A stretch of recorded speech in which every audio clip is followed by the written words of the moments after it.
Hello students, previous lecture में हमने देखा था कि किसी कण की स्थिति और वेग सापेक्षिक राशियां हैं जिनको बताने के लिए हमें एक निर्देश तंत्र का चुनाव करना पड़ता है।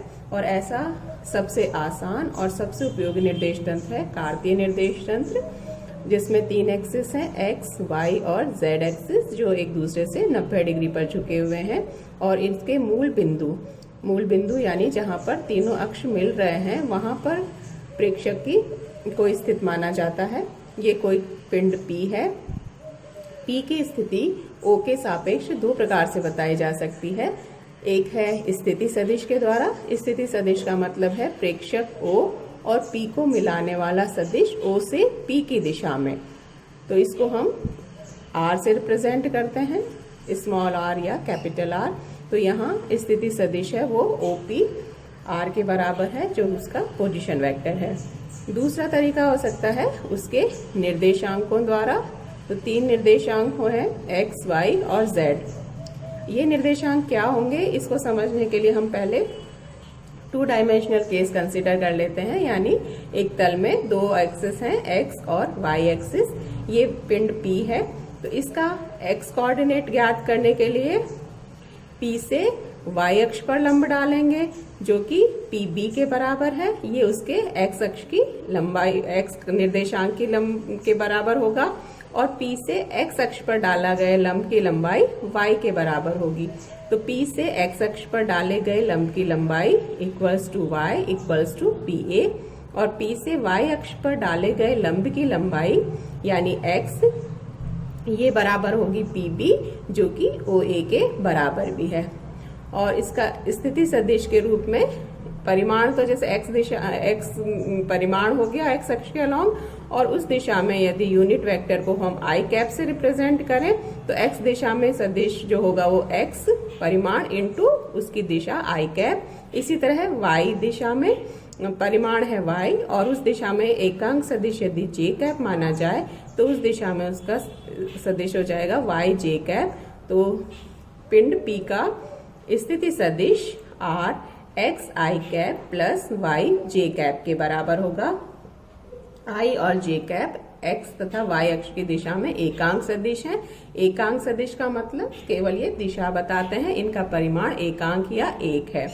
3 डायमेंशनल में बात करें तो P से x z तल पर लंब डाला जाए, तो x z तल पर लंब डाला जाए तो लंब की लंबाई y के बराबर होगी। इसी तरह P से y z तल में लंब डाला जाए तो लंब की लंबाई x के बराबर होगी।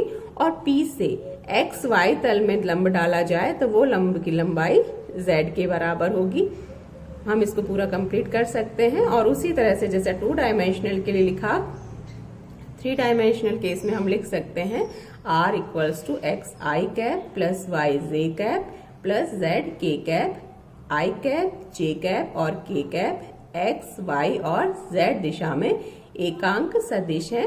परिमाण बताएंगे तो उसके कॉम्प्लेक्स कॉन्जुगेट यानी संयुग्मी से हम उसको गुणा करेंगे और उसका वर्गमूल ले लेंगे। तो R equals to under root x square plus y square plus z square.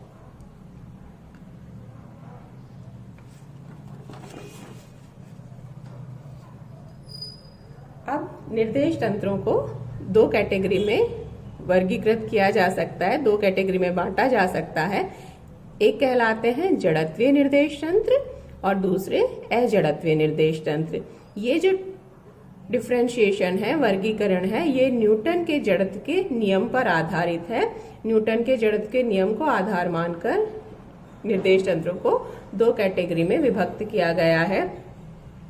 ये हम जानते हैं कि जड़त्व किसी वस्तु का वह गुण है जिससे वह अपनी अवस्था में परिवर्तन का विरोध करती है। और न्यूटन का जड़त्व का नियम यही कहता है कि यदि कोई वस्तु स्थिर है तो वह स्थिर ही रहेगी, और यदि गतिशील है तो समान वेग से गति करती रहेगी जब तक कि उस पर कोई बाह्य बल न लगाया जाए। यानी यदि कण पर कोई बल नहीं लग रहा है तो उसका जो वेग है वो कांस्टेंट या नियत बना रहेगा। अगर प्रारंभ में स्थिर है और वेग 0 है तो 0 ही रहेगा, और यदि गति कर रही है तो समान वेग से गति करती रहेगी। यानी मैथमेटिकली हम लिख सकते हैं कि F इक्वल्स टू 0 हो तो v का मान नियत होगा। टाइम के रेस्पेक्ट में डिफरेंशिएट करें तो dv upon dt equals to 0 हो जाएगा। कांस्टेंट राशि का अवकलन है वो 0 होगा। dv अपॉन dt का मतलब है वेग में परिवर्तन की दर, जो कि त्वरण कहलाती है, यानी a इक्वल टू 0 होना चाहिए। तो हम लिख सकते हैं कि यानी F इज इक्वल टू 0 हो तो a इक्वल्स टू 0, यानी बाह्य बल नहीं लग रहा हो तो पिंड का वेग नियत रहता है और जो त्वरण है वो 0 रहता है या वस्तु अत्वरित दिखाई देती है। इसी आधार पर हम अब जड़त्वीय और अजड़त्वीय निर्देश तंत्रों को परिभाषित कर सकते हैं और 3 जो बातें हमने लिखी हैं उन्हीं 3 बातों पर हम 3 प्रकार से उसको परिभाषित कर सकते हैं। तो जड़त्वीय निर्देश तंत्र और इधर अजड़त्वीय निर्देश तंत्र। पहली परिभाषा हम दे सकते हैं कि वो निर्देश तंत्र जो न्यूटन के जड़त्व नियम का पालन करते हैं जड़त्वीय निर्देश तंत्र कहलाते हैं, और यदि निर्देश तंत्र न्यूटन के जड़त्व नियम का पालन नहीं करते हैं तो वो अजड़त्वीय निर्देश तंत्र कहलाते हैं। दूसरी परिभाषा वही न्यूटन के जड़त्व के नियम के मैथमेटिकल फॉर्म से कि जिन निर्देश तंत्रों में बाह्य बल की अनुपस्थिति में पिंड का वेग नियत रहता है, यानी अगर निर्देश तंत्र में F इज इक्वल टू 0 हो, पिंड पर बल कार्य नहीं कर रहा हो, तो वेग नियत होता है, तो ऐसे निर्देश तंत्रों को हम जड़त्वीय निर्देश तंत्र कहेंगे। और यदि बाह्य बल की अनुपस्थिति में भी पिंड का वेग परिवर्तित होता रहता है, समान नहीं रहता है, तो उन निर्देश तंत्रों को हम अजड़त्वीय निर्देश तंत्र कहेंगे। या द्वितीय परिभाषा लिख सकते हैं कि F इज इक्वल टू 0 होने पर भी v का मान नियत या कांस्टेंट नहीं रहता, तो निर्देश तंत्र अजड़त्वीय होंगे। तीसरी परिभाषा कि बाह्य बल न लगने पर यदि निर्देश तंत्र में पिंड अत्वरित दिखाई देता है, उसका त्वरण 0 होता है, तो जो निर्देश तंत्र होगा वो जड़त्वीय निर्देश तंत्र होगा। और यदि या मैथमेटिकली कि F इज इक्वल टू 0 होने पर पिंड का त्वरण a 0 है तो निर्देश तंत्र जड़त्वीय होगा। इसी प्रकार से यदि निर्देश तंत्र में गतिशील पिंड पर बाह्य बल नहीं लगा रहे हैं, फिर भी उसका वेग परिवर्तित हो रहा है, जिसके कारण से वो त्वरित दिखाई दे रहा है, तो उस प्रकार के निर्देश तंत्र को अजड़त्वीय निर्देश तंत्र कहेंगे। यानी अजड़त्वीय निर्देश तंत्र में F इज इक्वल टू 0 होने पर भी पिंड का त्वरण a 0 नहीं होता, 0 नहीं होता। तो ये 3 जो हमने 3 फॉर्म में न्यूटन का नियम है उसी के आधार पर जड़त्वीय और अजड़त्वीय निर्देश तंत्रों में क्या अंतर है ये बताया है। उदाहरण अभी हम करेंगे कि जड़त्वीय निर्देश तंत्र के उदाहरण हो सकते हैं कि स्थानांतरित निर्देश तंत्र हो, एक समान वेग से गतिशील निर्देश तंत्र हो और एक नियत कोण से झुका हुआ निर्देश तंत्र हो। ये तीनों जड़त्वीय निर्देश तंत्र के उदाहरण हैं। और यदि निर्देश तंत्र परिवर्तित वेग से गतिशील हो या स्वयं त्वरित हो तो अजड़त्वीय होगा। इसी प्रकार से यदि निर्देश तंत्र है वो घूर्णित है, यानी लगातार घूर्णन कर रहा है, तो जो निर्देश तंत्र है वो अजड़त्वीय निर्देश तंत्र होगा।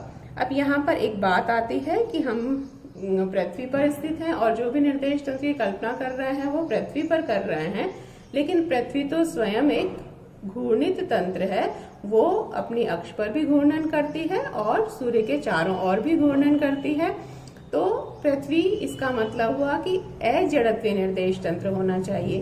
तो अगर हम पृथ्वी और पृथ्वी पर स्थित निर्देश तंत्र की बात करें तो कोई भी निर्देश तंत्र जो पृथ्वी पर स्थित है वो अजड़त्वीय निर्देश तंत्र होना चाहिए, लेकिन कोणीय वेग का मान बहुत कम होने के कारण हम सामान्यतया पृथ्वी को जड़त्वीय निर्देश तंत्र मान लेते हैं और पृथ्वी पर स्थित प्रत्येक निर्देश तंत्र को जड़त्वीय मानते हैं। लेकिन वास्तव में पृथ्वी एक अजड़त्वीय निर्देश तंत्र है और उसका प्रभाव क्या पड़ता है वो हम नेक्स्ट यूनिट में बात करेंगे उस पर। इस यूनिट में हम पृथ्वी को जड़त्वीय निर्देश तंत्र मानते हुए